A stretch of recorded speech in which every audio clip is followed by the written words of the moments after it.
Just last week, the police department received 3 new Ford hybrid SUVs, which have been added to their fleet. The new vehicles have a sleek new look and a slightly larger build compared to the older SUVs. Although the initial price may be higher, the hybrid system will save money on gas and is also better for the environment. Chief Brooks explains the process of how the department purchases radio cars. We order the cars from a dealership. In this case, it's Colonial Motor Group down on the South Shore. And we ordered these 3 units back actually several months ago. And they come in black. So that the cars start out as black cars. The first thing they do is they paint the white areas. And our cars, like many of the cars in the area, have kind of an LAPD paint style to them. So that is that the 4 doors and the roof are all painted white. Next thing that happens is the graphics go on. And of course we have the town seal on the door and it says Norwood Police. The unit numbers on the front fender and the 911 is on the rear fender. And then if you look at them from the rear, they say police. So once the cars are painted and the graphics have been applied, then they're upfitted.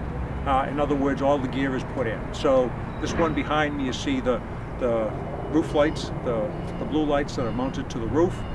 The one in the middle here doesn't have roof lights. It's what we call a semi-marked. And what a semi-marked is it's used for traffic enforcement. Instead of having lights on the roof, the lights are embedded in the windshield, and it doesn't have the trunk markings that say police. Other than that, the markings between a semi-marked and a fully marked are the same. And then there is a prisoner compartment that's in the rear. We use a prisoner compartment where the prisoner would sit on the passenger side in the rear seat. Then once the cars arrive here, 2 other things take place. Laptop computers are installed in the cabin of the cruiser, and also the radios. And what you see going on behind me is that Cybercom is here, and they're the company that we use to install the radios. The radios they're installing are not brand new radios. They were removed from the cars that we traded in. And that's true of much of the upfit equipment. For instance, the blue lights actually come from the cars we just traded in. So by the end of today, these cars will be on the road. Officers have already been driving them, operating them off a portable radio instead of a mobile radio. But they'll be fully upfitted by really by the end of today, and then we'll own these cars for about the next 3 years.